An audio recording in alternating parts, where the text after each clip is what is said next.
हजरत ने जो कुछ भी कहा सिर्फ उनके तजर्बात नहीं हैं, बल्कि हमारे बुजुर्गों के भी तजर्बात हैं कि बिहार मर्दुम खेज भी है और बिहार मर्दुम खोर भी है। और एक छोटा सा वाकया मैं पेश करूं जिसका अब तक मुझे मलाल है। क्योंकि मैं बरेली शरीफ से बहुत करीब रहता हूं, इसलिए वहाँ के मरकज़ की तमाम तहरीकें और तमाम कोशिशें आसानी के साथ मेरे इल्म में आती रहती हैं। आपके इसी ज़िला मुजफ्फरपुर में, जो अब ज़िला सीतामढ़ी में आ गया है, पुखरैरा शरीफ, उसी पुखरैरा शरीफ से करीब एक अजीम मुहद्दिस गुजरे हैं, मुहद्दिस बिहारी हजरत अल्लामा एहसान अली साहब। वो इतने बड़े मुहद्दिस, इतने बड़े आलिम कि उन्होंने पूरी जिंदगी बरेली शरीफ में सर्फ कर दिया। और वो हजरत रेहान रजा खां साहब के भी उस्ताद और हजरत ताजुश्शरिया के भी उस्ताद।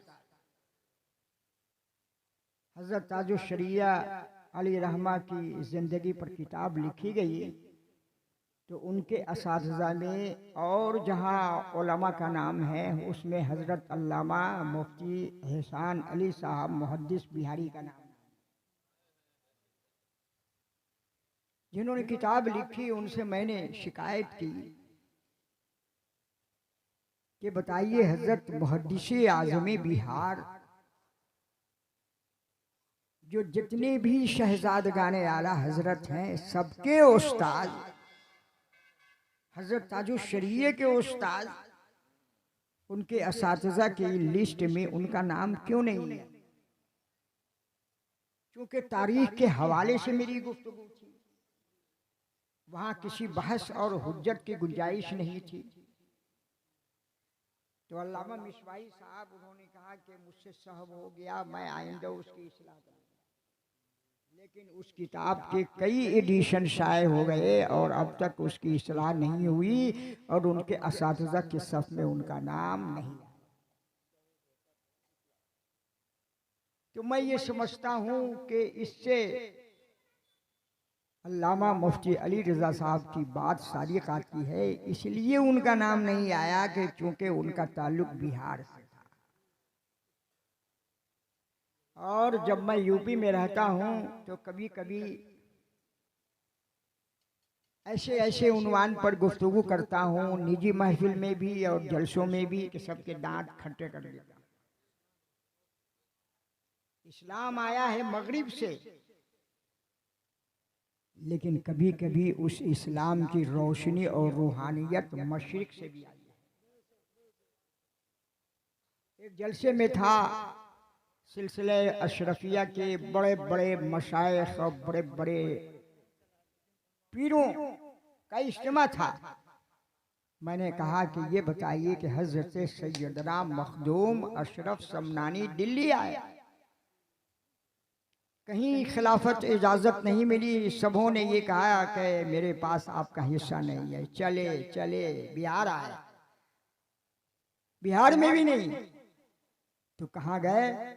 बंगाल। और बंगाल से हजरत सैयदना अलाउद्दीन पंडवी अलैहि रहमा अपने दहलीज के दरवाजे पर खड़े थे और इरशाद फरमाया कि शहजादा, हम तो तुम्हारा बहुत दिनों से इंतजार कर रहे हैं, तुम कहाँ थे? तुम्हारा हिस्सा मेरे पास है। फौरन आपने सिलसिले में दाखिल किया और उसी वक्त तबर्रुकात अता फरमाए, खिलाफत व इजाज़त से सरफराज किया, खिरक़े रूहानी अता फरमाया और फिर वहाँ से बिहार होते हुए कचौचा शरीफ। हमारा बिहार किसी से पीछे नहीं है, हमारा बंगाल किसी से पीछे नहीं है। अगर आप पीछा कर रहे हैं और पीछा समझ रहे हैं तो इसमें कमी हमारी और आपकी है। तारीख पढ़िए, सैयदना आला हजरत फाजिल बरेलवी रज़ी अल्लाह ताला अन्हु से मुस्लिम यूनिवर्सिटी अलीगढ़ के वाइस चांसलर सर जियाउद्दीन की मुलाकात किसने कराई? किसने कराई? आपके खलीफा हजरत अल्लामा सैयद सुलेमान बिहारी। बिहारी उनके नाम के साथ जुड़ा हुआ है। उन्होंने तारुफ कराया। नाश्ते का एहतमाम हुआ तो ये सोच कर के नाश्ते के बाद नशिस्त होगी, इल्मी मजलिस कायम होगी और सर जियाउद्दीन साहब उस मसले को समझने के लिए जर्मनी जाना चाह रहे थे। तफसील से गुफ्तगू होगी, लेकिन इत्तेफाक कि वो मजलिस इल्मी कायम भी नहीं हुई। नाश्ते के दौरान ही सर जियाउद्दीन ने अपनी उलझन का जिक्र किया और उसी दरमियान आला हजरत ने उनकी तमाम उलझनों का जवाब अता फरमा दिया। वहां ले जाने वाले कौन थे? एक बिहारी आलिम थे, हजरत अल्लामा सैयद सुलेमान बिहारी अलैहि रहमा, जो आला हजरत के खलीफा थे। इसमें कोई शक नहीं है कि हजरत अल्लामा अली रजा साहब मिसबाही ने जो खिताब फरमाया वो अपनी जगह अटल है, वो अपनी जगह सही है, वो अपनी जगह दुरुस्त है। लेकिन मेरे भाइयों, रोशनी तो रोशनी है, नूर तो नूर है, तजल्ली तो तजल्ली है, रूहानियत तो रूहानियत है। यहाँ अगर ये बात सही है तो वहीं इन जंगलों से और इन सहराओं से कुछ ऐसी शख्सियत भी निकली है जिनका इल्म और जिनकी रूहानियत बिहार से चलकर पूरे हिंदुस्तान के ऊपर बरस गया। और मैं तो अपने को बड़ा खुश नसीब समझता हूँ कि जब मैं कहीं भी किसी स्टेज पे जाता हूँ तो एक न सही दो, दो न सही चार, न सही तो एक हमारे मिसबाही भाई से मुलाकात हो जाए। और जो हमसे पहले फारिग हुए हैं मैं उनको अपना बड़ा भाई मानता हूँ, और जो मेरे बाद फारिग हुए हैं मैं उनको छोटा भाई मानता हूँ। हुजूर हाफिज मिल्लत के इल्म के गुलशन का एक महकता हुआ फूल और उनके मैदाने तहरीर और मैदाने तकरीर का एक जीता जागता सबूत अभी जिन्होंने आपके सामने खिताब फरमाया वो भी फर्जंदे रूहानी हुजूर हाफिज मिल्लत हैं, अल्लामा अली रजा साहब मिसबाही। मोहतरम हजरात, भाई हम लोगों के पास तो जलसों की, जुलूस की, प्रोग्राम की दावत तो आती ही रहती है, लेकिन यहाँ आने के बाद और तफसील जानने के बाद मुझे मालूम हुआ और इस नतीजे पर पहुंचा कि हजरत अल्लामा मौलाना सूफी पीर गुलाम नबी हसन साहब कादरी बेशुमार खूबियों के मालिक, और मुझे उनसे जबरदस्त एक राब्ता कायम हुआ, इसलिए कि उनके पीर मुर्शिद सिलसिले तेगिया के वो मकबूल और मारूफ और मशहूर और कद्दावर पीर हजरत तबीब मिल्लत हजरत मौलाना सूफी पीर हाफिज कारी अखलाक अहमद साहब यूसुफी और तेगी हैं, जिनका ज़माना तालिब इल्मी भी मैंने देखा, जवानी भी मैंने देखी और आखिर दौर का वो हिस्सा भी देखा जब वो दिल्ली में बीमार थे। और कराबत और रिश्तेदारी के लिहाज से वो मेरे समधी हैं, मेरी दूसरे नंबर की बेटी और उनका पहला साहिबजादा सिलसिले निकाह से वाबस्ता है। हकीकत ये है कि अगर अल्लाह तबारक व तआला ने उनको जिंदगी तबी अता फरमाया होता तो आज उनकी रूहानियत और रुश्दो हिदायत का डंका इतना बसता, इतना बसता, इतना बसता कि लोग अश करते। लेकिन जितनी भी उन्होंने खिदमत की, बड़ी जानदार खिदमत की, बड़ी शानदार खिदमत की। पीर खानकाह बनाते हैं, दरसगाह नहीं बनाते हैं, लेकिन अब पीर लोग दरसगाह भी बनाने लगे। और क्यों बनाते हैं दरसगाह? बस दूर हो जाएगी मैं अपने अहबाब इल्मी में बैठता हूँ तो कुछ सवालात करता हूँ कि ये बताइए कि अब पीर लोग दरसगाह बना रहे हैं और मदरसे के असातिज़ा अब खानकाह बना रहे हैं, ये क्या मामला है? तो कोई जवाब दिया, कुछ नामुकम्मल जवाब दिया, कुछ अधूरा जवाब दिया, कोई गैर तशफ़ी बख्श जवाब दिया, और आखिर में पूछते हैं कि आप ही बताइए। तो आइए मैं आपको बताता हूँ और उसकी तौज़ीह भी करूँगा। तबे ताबीन के बाद जब इस्लाम का दायरा बहुत वसी हुआ, मैं अपने उलमा की तवज्जो चाहता हूँ, तफन्नुन तबा के तौर पर अर्ज कर रहा हूँ, किसी के ऊपर तंज नहीं, किसी के ऊपर कमंड नहीं। तो तबे ताबीन के बाद जब इस्लाम की हुकूमत बहुत वसी हुई तो काम बांट लिया गया। कुछ लोग वो होंगे जो दरसगाह चलाएंगे और कुछ लोग वो होंगे जो खानकाह चलाएंगे, और दोनों का तालमेल रहेगा। खानकाह के में बैठे हुए मशाइख को उलमा की जरूरत होगी तो वो उलमा को याद करेंगे, और दरसगाह में काम करने वाले उलमा को मशाइख की जरूरत होगी तो वो मशाइख को तलाश करेंगे। लेकिन ये सिलसिला चलता रहा तो एक ऐसा दौर आया कि दरसगाह की दुनिया से इमाम गज़ाली और इमाम राज़ी जैसे लोग, और खानकाह की दुनिया से सैयदना गौसुल आज़म हजरत जुनैद बगदादी, हजरत शिबली जैसी शख्सियत पैदा हुई। लेकिन जब इस्लामी हुकूमत खत्म हो गई, बैतुल माल का सिलसिला बंद हो गया, तो इधर उलमा भी परेशान, इधर मशाइख भी परेशान। उलमा ने दरसगाह कायम किया तो इन्होंने सोचा कि अच्छा, आलिम हम बनाते हैं, फाजिल हम बनाते हैं, हाफिज हम बनाते हैं, कारी हम बनाते हैं, इमाम हम बनाते हैं, लेकिन ये तो खानकाह में जाकर पीर साहब से मुरीद हो जाते हैं और वो उन्हीं का हो जाते हैं। मुझको तो एक पोस्ट कार्ड भी नहीं लिखते, लिहाजा हमें भी खिलाफत चाहिए, हम दरसगाह भी चलाएंगे और खानकाह भी चलाएंगे। वाह वाह वाह वाह। और खानकाह के मशाइख ने देखा कि अच्छा, हमने शेख साहब को मुरीद किया, हमें नजर भी दे रहे हैं, नजराना भी दे रहे हैं, अकीके में भी बुला रहे हैं, वलीमा में भी बुला रहे हैं, मेरे बगैर कोई काम नहीं होता। लेकिन जो अपनी कमाई और तिजारत की ज़कात निकालते हैं वो मदरसों में जाकर देते हैं, लिहाजा उन्होंने मदरसा कायम कर लिया कि नजराना भी हमें दो और ज़कात की रकम भी। क्या यही हो रहा है कि नहीं? और ऐसी खींचातानी हुई कि उलमा की अलग एक जमात बन गई और मशाइख की अलग एक जमात बन गई। जी जी बिल्कुल। लेकिन नहीं, कुछ ऐसी शख्सियात ऐसी भी पैदा हुई और अल्लाह ताला ने उनको ऐसी सलाहियत अता फरमाई कि खानकाह में रहकर बेहतरीन दरसगाह बनाई और दरसगाह में रहकर बेहतरीन खानकाह बनाई। और उन्होंने कह दिया कि कौम के लिए, मिल्लत के लिए, मसलक के लिए दरसगाह भी जरूरी है और खानकाह भी जरूरी है।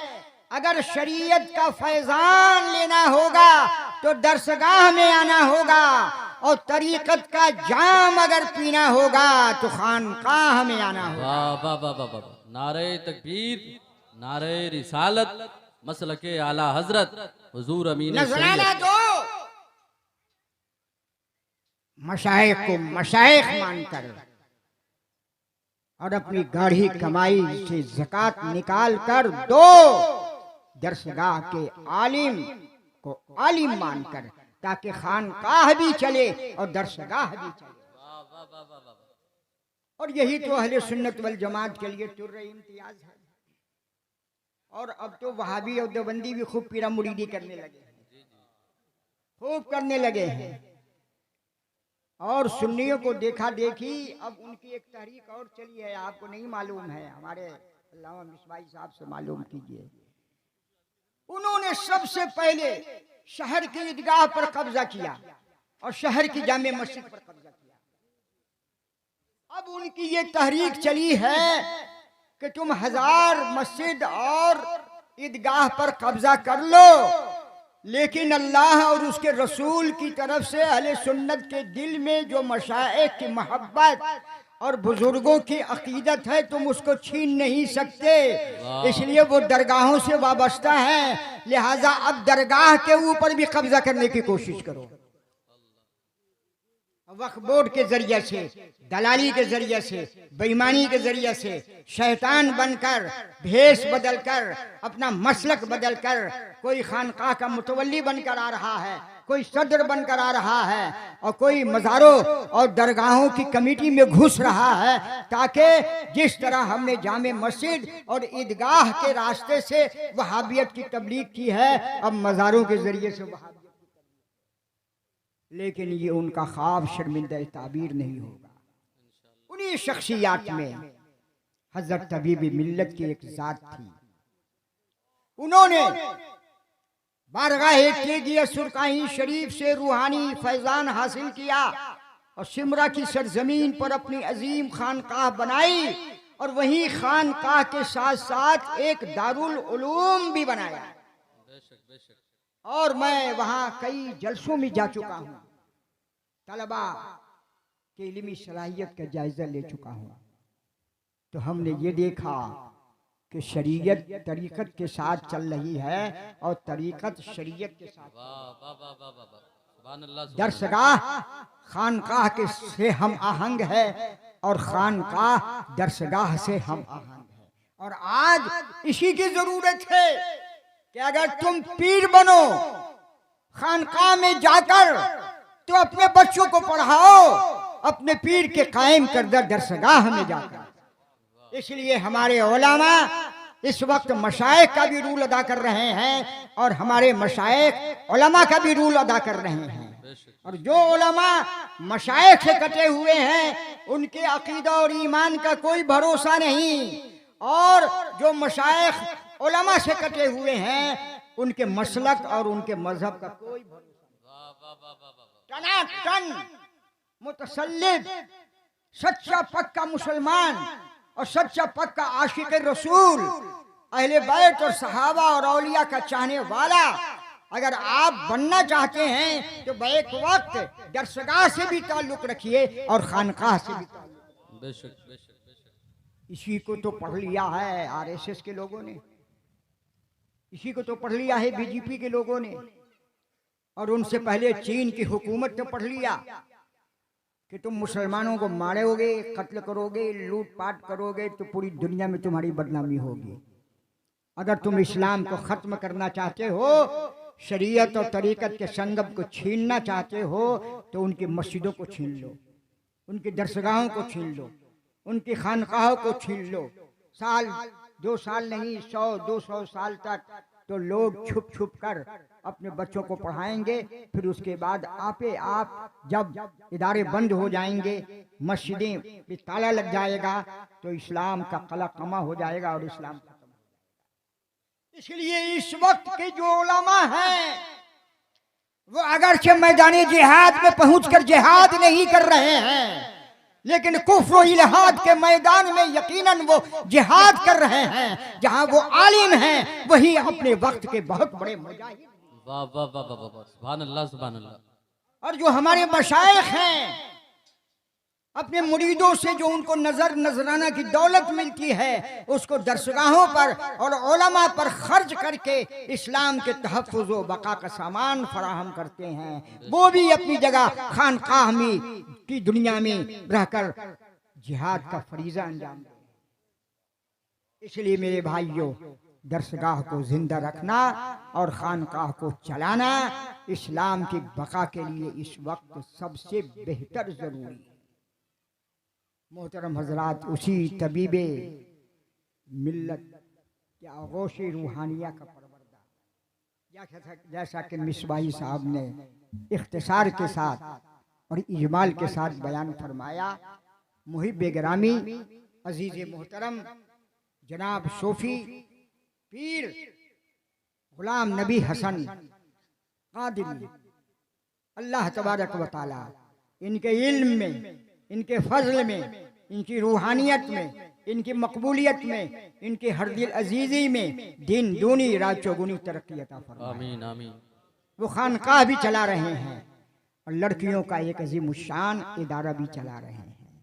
ये यकीनन आबे जर ही नहीं, नारे तकबीर, नारे रिसालत, मसलके आला हजरत उलमाए अहले सुन्नत हजरत डॉक्टर मुसव्विर रजा साहब क़िबला, नारे तकबीर, नारे रिसालत। लालो गोहर से तोलने के काबिल इनकी खिदमत है। कल रात मेरी इनकी मुलाकात हुई, मैंने इनका खिताब आलीशान नेपाल की सरजमीन पर अलीपट्टी में सुना। मेरा दिल बाग बाग, सुभान अल्लाह, सुभान अल्लाह। मेरा दिल बाग बाग हो गया। और उन्होंने मुझे पहले हुक्म दे रखा था कि आपको मेरे यहाँ आना है। मैं यहाँ आया और एक से एक आलिम, एक से एक फाजिल, एक से एक खतीब, एक से एक मशाइख, एक से एक मुफ्ती से मुलाकात करके मेरा सीना चौड़ा हो गया। और मैं इस नतीजे पर पहुंचा कि हजरत तबीब मिल्लत ने इनको बहुत कुछ दिया है, इतना दिया है, इतना दिया है कि अगर उसको वो संभाल कर रखें तो वे एक बहुत बड़ी अमानत है जिसका फैजान इस पूरे इलाके में नजर आ रहा है और इंशाअल्लाह वो फैजान नजर आता रहेगा। हमारे फाजिल गिरामी अल्लामा अली रजा साहब मिसबाही ने बयान फरमाया कि तहरीर और कलम, तसनीफ और तालीफ की बड़ी अहमियत है। अगर लिखने का रिवाज न होता तो हजरत सैयदना इमाम बुखारी रजी अल्लाह ताला अन्हु को 6 लाख हदीसें, और बुखारी शरीफ में कुल कितनी हदीसें मालूम है? मुकर्ररात को अगर आप ले लें तो मुश्किल से 7,000, और मुकर्ररात को निकाल दे तो मुश्किल से 4,000, वो भी 4,000 हदीसें अगर सैयदना इमाम बुखारी रज़ियल्लाहु ताला अन्हु मस्जिद नबी के पास बैठकर तहरीर नहीं फरमाते तो आज बुखारी शरीफ की शक्ल में जिसका मकाम कुरान के बाद असहुल कुतुब है, वो बुखारी शरीफ भी हमारे सामने। और हमारे उलमा, हमारे मुसन्निफीन ने इतने बड़े बड़े काम किए कि जब बगदाद के ऊपर हिलाकियों ने हमला किया और वहां की लाइब्रेरी को तहस नहस कर दिया और किताबों को दरियाए दजले के अंदर डाल दिया, तो महीनों उस दरिया का पानी रोशनाई के रंग में रंगा हुआ। अब वहां पर इल्म सीना काम आया और फिर वो इल्म सीना कागज और किरतास पर मुंतकिल हुआ। फिर आज उसी तहरीर की बरकत से हमारे सामने हदीस शरीफ भी है, फ़िक़्ह शरीफ भी है, उसूल फ़िक़्ह है। कुरान को हम इसलिए नहीं बयान कर सकते कि उसके तहफ़्फ़ुज़ के लिए हमारा कलम और हमारी रोशनाई मोहताज नहीं है। कुरान ने तो खुद बयान फरमाया, अल्लाह का इरशाद है कि हमने कुरान को उतारा है और कुरान की हिफाजत भी हम ही अपने ज़िम्मे करें। पूरी दुनिया से लाइब्रेरी खत्म हो जाए, कलम खत्म हो जाए, रोशनाई खत्म हो जाए, फिर भी कुरान जिस तरह पहले जिंदा था आज भी और सुबह क़यामत तक जिंदा रहेगा। लेकिन उसके अलावा जो इल्म तफसीर है, इल्म हदीस है, इल्म फ़िक़्ह है, इल्म फ़लसफ़ा है, इल्म मंतिक़ है, इल्म कलाम है, अगर हमारे बुजुर्गों ने उसको लौह कलम के सांचे में न ढाला होता तो आज ये अज़ीमुश्शान सरमाया हमारे सामने। मैं हज़रत मौलाना गुलाम नबी हसन साहब से बेहद मुतासिर हुआ और रात ही तकरीर के बाद मैंने कहा ये चले आए कि वो दिन दूर नहीं है कि पूरे हिंदुस्तान में अजीम खतीब और वाइस की हैसियत से और मकबूल स्टेज के रिफार्मर की हैसियत से, और यहाँ आने के बाद तो मालूम हुआ कि माशाअल्लाह खिताबत तो इनके पास है ही, हजरत तबीब मिल्लत ने रूहानियत की दौलत से भी सरफराज। सुभान अल्लाह, सुभान अल्लाह। नारे तकबीर, नारे गोया रिसालत। के बैक वक्त ये खतीब भी हैं, आलिम भी हैं, नाजिम भी हैं, मुदर्रिस भी हैं, मुकन्निन भी हैं और साथ ही साथ बड़े अच्छे पीर मुर्शिद भी हैं। अल्लाह तबारक व तआला इनके फैजान को दिन दूनी रात चौगुनी तरक्की अता फरमाए। आमीन आमीन। हजरत तबीबी मिल्लत को जितना मैं जानता हूँ उतना आप नहीं जानते। दामोदरपुर में वो पढ़ते थे और मैं भी पढ़ता था। वो शोबे हिफ्ज में थे, हम शोबे अरबी में थे, लेकिन तालिब इल्मी के जमाने में भी मैंने उनको शरीयत का ऐसा पाबंद पाया कि उनके मुकाबले में कोई तालिब इल्म ऐसा शरीयत का पाबंद नजर नहीं। सुभान अल्लाह सुभान अल्लाह। कम बोलते थे, कम सुखन थे, लेकिन बड़े बड़े मसले को उनके नाखुन तदबीर ने हल किया। वाह वाह उलमा भी मकबूल, मशाइख में मकबूल। और मुझे कह लेने दीजिए, जब सरकारी सुरकाही और उनके खलीफा की बारगाह में मकबूल, तो अब उनकी मकबूलियत को कौन छीन सकता है और उनकी मकबूलियत को कौन आंख दिखा सकता है। बड़ी तेजी से रूहानियत के उफक पर वो चमके, लेकिन हुक्म इलाही गालिब आया और वो इस दुनिया से चले गए। लेकिन आइए मैं आपको बताऊं, हमारे हिंदुस्तान में, हमारे अकाबिर में तवज्जो फरमाइए, मेरी मालूमात में, हालांकि इसका अगर कोई रद्द कर दे तो कोई ये फिक़ही मसला नहीं है कि मुझे शिकायत होगी। अपनी मालूमात की रोशनी में सिर्फ एक शख्सियत गुजरी है हजरत सदरुश शरिया की, जिनके तमाम साहबजादगान आलिम बा, वाह सुभान अल्लाह। और एक शख्सियत हमारे बिहार में है हजरत तबीबे मिल्लत की जात के इनके भी तमाम साहिबजादे आलिम हैं। वाह वाह वाह वाह वाह। नारे तकबीर, नारे रिसालत, फैजाने हुजूर तबीबे मिल्लत। आज जबरदस्त रिमार्क किया मिसबाही साहब ने हजरत मलिकुल उलमा के ताल्लुक से। जो कुछ भी उन्होंने फरमाया बिल्कुल सही है, लेकिन एक इजहार अफसोस करने का भी मौका मिला कि आपके साहिबजादे अल्लामा मुख्तारुद्दीन आरजू, मुख्तारुद्दीन ये आला हजरत का दिया हुआ नाम है। सैयदना आला हजरत फाजिल बरेलवी रजी अल्लाह ताला अन्हु हजामत बनवा रहे थे। हजरत मलिकुल उलमा वहां मौजूद थे। उनको खबर मिली कि मेरे घर में मेरा बेटा पैदा हुआ। उसी वक्त अर्ज किया कि हुजूर आपके घर में गुलामजादा पैदा हुआ है। तो आला हजरत ने उसी वक्त तारीखी नाम मुख्तारुद्दीन रखा। अल्लामा मुख्तारुद्दीन आरजू बहुत बड़े आलिम थे। मुस्लिम यूनिवर्सिटी में शोबे अरबी के हेड थे, लेकिन अगर वो चाहते तो उनके शागिर्दों से ज्यादा उनके वालिद के वो अपने वालिद साहब के लिए काम, लेकिन नहीं किया। जब रिटायर हो गए, जब आखिरी दौर आया, तब उन्होंने कुछ काम किया। मेरे भाइयों, बाप का नाम बेटा से चलता है, उस्ताद का नाम शागिर्दों से चलता है, पीर का नाम मुरीदों से चलता है, बड़ों का नाम छोटों से करता है। और आला हजरत की जात वो है कि रहने वाले उत्तर प्रदेश के, लेकिन जो अपना मरकज बनाया था वो बिहार में पटना की सरजमीन जदवतुल उलमा। और हजरत अल्लामा काजी अब्दुल वहीद फिरदौसी ने लाखों लाख का सरमाया और लाखों लाख की जायदाद उस वक्त की। कितने बड़े आशिक रसूल और आशिक आला हजरत थे, लेकिन उनके साहिबजादे मौलाना अब्दुल वदूद फिरदौसी का आलम ये था कि जब जुमा का दिन आता और लोग अच्छे अच्छे कपड़े पहनकर निकलते तो वो पूछते कि आज मुसलमानों की क्या हो गया है कि बड़ी तादाद में अच्छे अच्छे कपड़े पहनकर निकल रहे हैं, क्या मामला है। मुल्हिद हो गए थे, बेदीन हो गए थे, और अपने वालिद साहब का नाम क्या पैदा करेंगे। वो उनके बेटे थे, बिल्कुल अंग्रेज हो गए थे। यही वजह है कि वो भी गुमनाम हो गए और उनके वालिद भी गुमनाम हो गए। और उनके वालिद साहब का अगर कुछ नाम आता भी है तो वो हजरत सैयदना इमाम अहमद रज़ा का फैज़ान। मोहतरम भाइयों, अगर अपने पीर को जिंदा रखना चाहते हो तो उस सिलसिले से वाबस्ता हो जाओ। अपने उस्ताद को जिंदा रखना चाहते हो तो उस्ताद ज़ादी की खिदमत करो।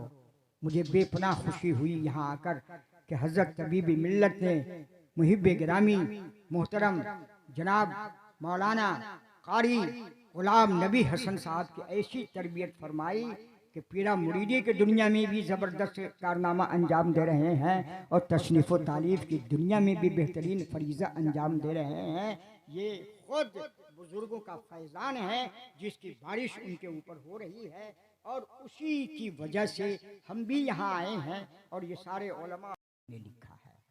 और किताब के बारे में हुजूर हाफिज मिल्लत के ज़बाने मुबारक से मैंने खुद सुना बार बार सुना है कि सबसे आसान काम तकरीर करना और उससे ज्यादा मुश्किल काम दरसगाहों में पढ़ाना और उससे ज्यादा मुश्किल काम किताबों का लिखना। तकरीर की असर खत्म, दरसगाह में बैठे हैं, शागिर्द महजूज हुए, फिर खत्म। लेकिन हमारे फाजिल मिसबाही साहब ने बयान फरमाया कि तशरीफ और तालीफ और किताबों का लिखना उसकी इतनी अहमियत है कि आप रहें या न रहें लेकिन वो किताब सुबह क़यामत तक रह सकती है। और सुनिए, मैं आपको बताऊं, आप 1 करोड़ रुपया खर्च कीजिए, बहुत बड़ी कॉन्फ्रेंस कीजिए, मुश्किल से 25,000, मुश्किल से 50,000 आदमी आएंगे, मुश्किल से 1 लाख आदमी आएंगे। उसमें कुछ इस जहन के होंगे कि सिर्फ कहेंगे कि शेरो शायरी हो, दिलबर साहब की शायरी हम सुने और हम इसीलिए आए हैं। कुछ लोग ऐसे होंगे कि हम सिर्फ तकरीर सुनने के लिए आए हैं और तकरीर हुई और भाग गए। लेकिन एक अखबार, कोई भी अखबार सुबह सुबह जो निकलता है उसमें अगर आपकी छोटी सी भी खबर छप जाए तो कमो बेश 1 लाख आदमी आपकी उस खबर को पढ़ता है। बेशक बेशक। और देवबंदियों ने इसी को समझा। 2 आदमी से आएंगे दिल्ली, 2 आदमी से आएंगे लखनऊ, 2 आदमी से आएंगे पटना और अखबार में ऐसा लगेगा कि पूरी देवबंदियों की जमात आ गई और आए थे 2 और हम बड़ा से बड़ा उर्स कर लेते हैं, बड़ी से बड़ी कॉन्फ्रेंस कर लेते हैं, बड़ा से बड़ा जलसा करते हैं और सिर्फ 2 दिन तक उसका असर रहता है और हम भूल जाते हैं। और उसी को अगर हम मीडिया में ले आए तो अल्लाहु अकबर, पूरी दुनिया में हमारा पैगाम बड़ी आसानी के साथ पहुंच जाता है। बेशक ये है वो तशरीफ जिस फरीजे को अंजाम दिया है हजरत मौलाना गुलाम नबी हसन कादरी।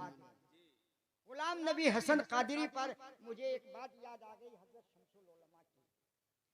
हम जब पढ़ते थे अशरफिया मुबारकपुर में तो वहाँ हमारे पोखरारा के पास के एक मौलाना है नबी हसन, नबी हसन, और आप लोग जानते होंगे पुराने आलिम हमारे साथियों में है।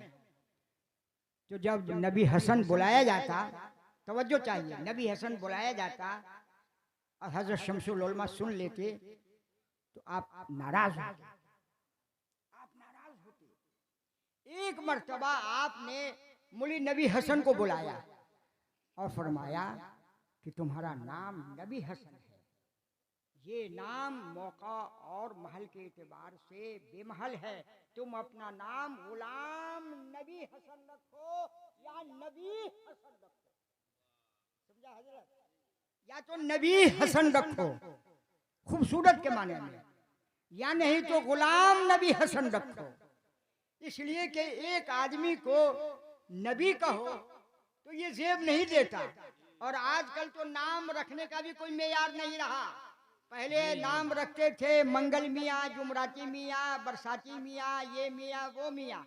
लेकिन जब इल्म तरक्की किया और नेट का ज़माना आया तो अब नेट में देखकर अच्छा नाम रखते हैं। लेकिन अब उस अच्छाई में भी अब नाम ये होने लगा है। अभी अभी मेरे पास एक साहब आए, एक नौजवान, मैंने कहा कि आपका नाम क्या है? तो गौसुल आजम, गौसुल आजम। मैंने कहा कि भाई गौसुल आजम नाम मत रखो, गुलाम गौसुल आजम रखो। लेकिन अब वो तो आधार कार्ड में आ गया, वोटर लिस्ट में आ गया, गुलाम गौसुल आजम कैसे हो? और यहाँ पर मुझे एक लतीफ़ा याद आ गया। गांव के एक प्रधान थे, उन्होंने एक बहुत बड़ी दावत की, समझ रहे हैं कि नहीं? सारे गांव के लोगों को बुलाया, बहुत अच्छा खाना खिलाया।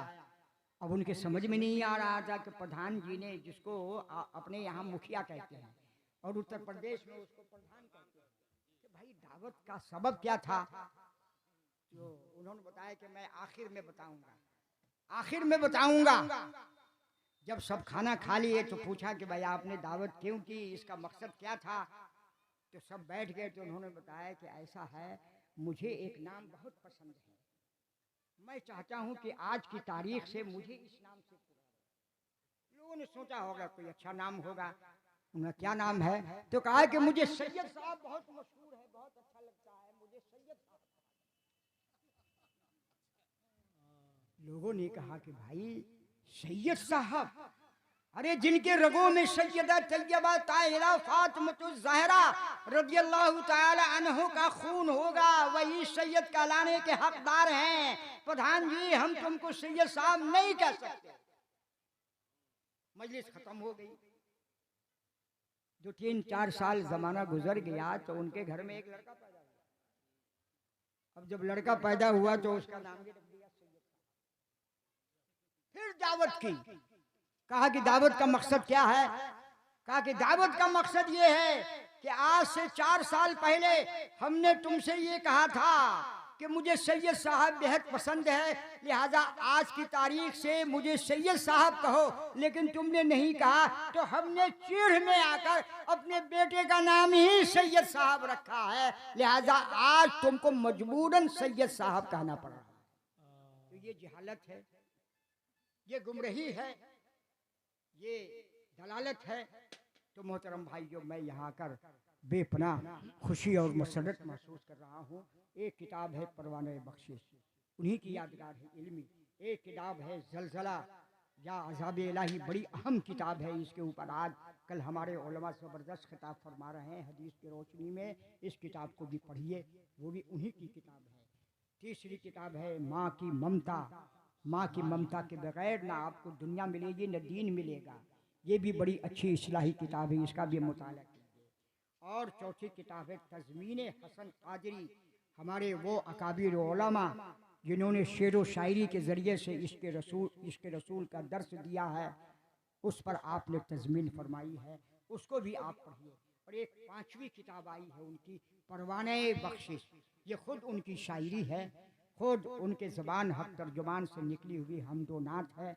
इसका भी मुताला कीजिए। और आज इसी की रस्मी इजरा हो रही है, लिहाजा इसका इफ्तिताह करके आप लोगों तक ये पैगाम पहुंचाया जा रहा है कि आप इस किताब को भी लीजिए और पढ़िए। और हज़रत मिशवाई साहब से गुजारिश करूँगा और आप भी इसमें हाथ लगा दीजिए, समझा। ये बहुत बड़ी खिदमत, तो इजाज़त उनको दीजिए। सिलसिले रूहानियत में ये भी ताकि सिलसिला पीरा मुरीदी का मुनक़ता न हो। और मेरे पास भी बहुत सारे सलासिल हैं, अगर मैं तफसील के साथ बयान करूं तो काफ़ी वक्त चाहिए, मुझे जाना है। मुझे सैयदना इमाम अहमद रज़ा फ़ाज़िल बरेलवी रज़ी अल्लाह ताला अन्हु के वो खलीफा जिनको सरकार आला हज़रत अपना बेटा कहा करते हैं, हुज़ूर बुरहानी मिल्लत, उनकी भी खिलाफत व इजाज़त है। हज़रत ताजुश शरीयह की खिलाफत व इजाज़त है। हुज़ूर मुफ्ती आज़म हिंद की खिलाफत व इजाज़त है। और मुहद्दिस कबीर के बिरादर असगर अल्लामा अब्दुल मुस्तफ़ा अल अज़हरी कराची पाकिस्तान की भी खिलाफत व इजाज़त है, जो हज़रत मुफ्ती शरीफुल हक और अल्लामा बहरुल उलूम मुफ्ती अब्दुल मन्नान साहब के उस्ताद थे। और सिलसिले अशरफिया की भी खिलाफत व इजाज़त है। सरकारे कछौछा हज़रत शाह अली हुसैन अशरफी जिलानी अली रहमान ने खिलाफत दी हज़रत फ़ख्र मिल्लत को। हज़रत फ़ख्र मिल्लत ने खिलाफत इजाज़त दी कुतुब बंगाल को, और उन्होंने मुझे खिलाफत इजाज़त दी। और मैं तन्हा उनका खलीफा हूँ इस वक्त उनकी खानकाह में। अब मैंने उनके भतीजे को शादी नहीं की थी, खिलाफत दी, मुरीद किया, इजाज़त दी, और वो सिलसिला चल रहा है। रूहानियत की दुनिया में खिलाफत इजाज़त ज़रूरी है। और आला हजरत ने तो बड़े वाज़े लफ्ज़ों में फतावा रज़विया शरीफ में फरमाया है कि पीर कितना ही बड़ा हो, अगर सिलसिला मुनक़ता है तो उनको पीरा मुरीदी करने का हक नहीं है, पीरा मुरीदी करने का हक नहीं है। तो हजरत मौलाना पीर गुलाम नबी हसन कादरी को और भी सलासिल मिल गई है। मैं भी हजरत तबीब मिल्लत की निस्बत से और उनकी रूहानियत से इस्तिफाज़ा करते हुए जो कुछ भी खिलाफत व इजाज़त इन बुजुर्गों की है मैं उनके हवाले करता हूँ ताकि ये दिल खोल कर काम करें। नारे तकबीर, हाथों को उठाकर नारे तकबीर, नारे रिसालत, फैजाने लौहो कलम कॉन्फ्रेंस, हजरत अल्लामा अब्दुल मन्नान कलीमी, हजरत अल्लामा गुलाम नबी हसन साहब क़िबला और उनके जानशीन और उनके खलीफा और नूरे नज़र से भी गुजारिश करूँगा कि आप अपने वालिद गिरामी के सिलसिले की खिलाफत भी उनको अता फरमाएं। शहजादे की खिलाफत मखदूम की खिलाफत होती है। मुझे जाना है वरना मैं कुछ और आप हजरात से मुखातिब होता। हमारा सिलसिला आप हजरात से कायम व दायम रहे। सरकारी सुरकाही का फैज़ान हम सबको अल्लाह तबारक व तआला अता फरमाए और हम दिन दूनी रात चौगुनी दीनी मामले में भी दुनिया के मामले में भी तरक्की करते रहें, हासिल करते रहें। आपकी स्टेज पर एक से एक आलिम फाजिल खतीब मुकर्रिर हैं। आप इनके इल्मी और रूहानी फयूज़ से मालामाल हों। मुझे इजाज़त दें और आप हजरात अपनी अपनी जगह तशरीफ़ रखें ताकि प्रोग्राम में किसी तरह का कोई खलल वाक़ई ना हो।